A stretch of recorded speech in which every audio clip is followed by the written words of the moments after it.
Morning. Listen online at WCTCAM.com. Jersey moves fast. Join the show that keeps you one step ahead. Jersey Central with Bert Barron on the new Talk Radio 1450 WCTC. It is 8:08. Welcome to hour number 3 of Jersey Central on this Monday on the new Talk Radio 1450 WCTC, the voice of Central Jersey. How are you? It is Bert. We're going to do our Need to Know things a little bit later on here in this half hour.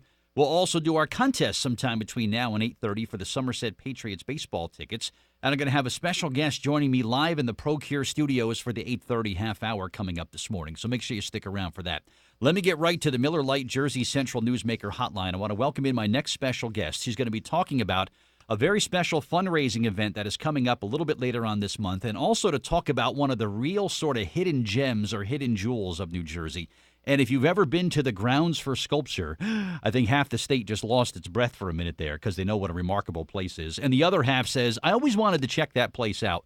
I'm so glad to be joined this morning by the Grounds for Sculpture's Director of Development, Rhonda DiMascio, who was with us here on WCTC. Rhonda, good morning. It's Bert Barron. Great to talk to you. How are you? Good morning, Bert. How are you? I'm well this morning. And I am just like probably so many other people that the first time they visit Grounds for Sculpture, they absolutely fall in love with the place. That's absolutely what happens, right? Yes, that's absolutely what happens. They are so surprised by what they encounter, and of course they always want to come back. And myself included with that as well. I was there with a very good friend of mine probably about a month ago or so. I had this tremendous, bountiful buffet dinner, which I think I'm still full from, and then had the chance to kind of go out and walk around, and it was just such a tranquil, almost like a paradise sort of feeling that I got with this beautiful art around me and this wonderful landscaping and just this sprawling area that you forget you're in New Jersey because it's so remarkable. But if you could just share with us a little bit of the history of Grounds for Sculpture and how long it's been around and just how many acres it occupies. Sure, absolutely. Grounds for Sculpture is located in Hamilton, New Jersey, which is midway between Philadelphia and New York. We're a 42-acre nonprofit sculpture park, arboretum, and museum, and we were founded by artist and philanthropist J. Sword Johnson. Since we've opened in 1992, Grounds for Sculpture has welcomed more than 2.1 million guests, and we are located on the site of the former New Jersey State Fairgrounds.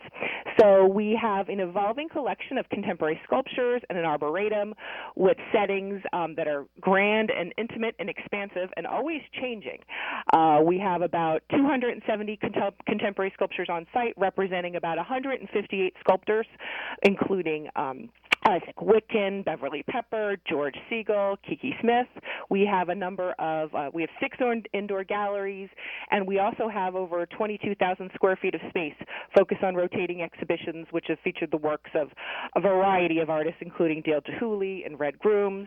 We see close to 260,000 visitors a year, and we present hundreds of programmings, educational programmings, tours, concerts, and we're also a great venue for rentals and meetings and things like that, too. Yeah, talk about how that works, because I'm very jealous. My friends from the State Theater right here in New Brunswick, after they have the meeting, they say, Bert, we were at Grounds for Sculpture. We had a meeting down there the other day. I'm like, hello, why didn't you tell me? I would have gladly come along with you. But someone could use the Grounds for Sculpture meeting space to host an on-site meeting or something like that?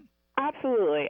We have a variety of meeting spaces to accommodate different size groups and what your desire may be, whether you want to do a sculpture hunt in the park and then come back and work in some breakout groups. We also have restaurant facilities. So we're open we have a variety of spaces to accommodate all size groups and all throughout the entire year. And it's just a delight for anybody that is a photographer of any level or any skill level, Rhonda, whether you're a guy like me who just likes to take pictures on a cell phone, or maybe you're a photographer and you got really good camera equipment and whatnot, and you really want to capture just some beautiful sculpture, or you want to maybe take some pictures of some people or that you bring there with you. There is no better setting anywhere, I think, in Jersey than Grounds for Sculpture for that. Though this is true, and that's why it's so nice to come here during the the change of seasons too, because it's beautiful to come here on a snowy day, but then you want to come in the summer. So it's always a new experience, and as you were talking too, a new photography experience if you want to capture something different, depending on what's in bloom and what's going on in the world at that time. Yeah, it's just remarkable, and I cannot wait to go there again very soon. But you, as the Director of Development, Rhonda, there's always great events that are happening. You do a lot of programs where you'll raise money and you'll do a lot of community involvement and great programs for the community, which I really love. Talk about this Epicurean event that's coming up soon, because everybody that I mentioned this to, they're like, oh, you got to check this out. But talk about how great that is. Oh, sure, absolutely. We're actually in our 18th year of the Epicurean Palette. The Epicurean Palette will be held on Sunday, September 23rd from 1 to 4 p.m., and it is an annual fundraiser for Grounds for Sculpture, which supports our educational programs and exhibitions.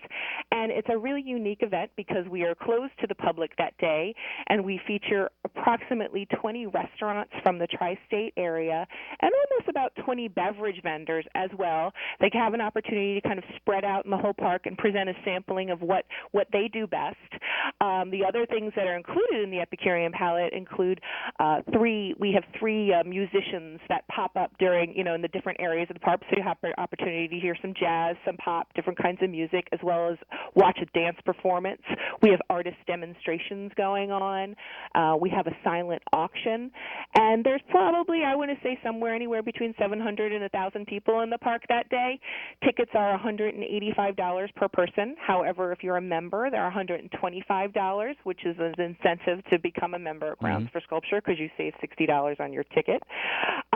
What's interesting, like I mentioned, you can go to www.epicureanpalette.org to buy your tickets and to see a complete listing of all the restaurants and the vendors and the musicians and the artists that are participating. I cannot think of a better setting for a food and drink event like this than Grounds for Sculpture. This is going to be just remarkable, and I can see why it's so popular. And you really do events 12 months a year there, Rhonda, don't you? Where can someone get the list of all the events? You can go to www.groundsforsculpture.org, and you can see a list of our calendar. Just go to groundsforsculpture.org. Wonderful. Rhonda, I cannot wait for my next visit to Grounds for Sculpture, and I urge anybody who has driven by that sign on 295 and says, what is that place? I want to go check that out someday. Trust me, you're missing a great, great time, and just really one of the really hidden jewels of New Jersey that when you go there, you will want to go time and time again. It's that remarkable. But Rhonda DiMascio, Director of Development of Grounds for Sculpture, thank you for the time today, and really congratulations to you and everybody there who does a remarkable job. And it's really something that all of us in New Jersey are really proud of. So thank you for the time. Good luck with the events going forward. It was wonderful to speak to you today, okay? You too, Bert. Thank you so much. Have a great day. You as well. Bye-bye. Thank you. All right, Rhonda DiMascio, my guest on the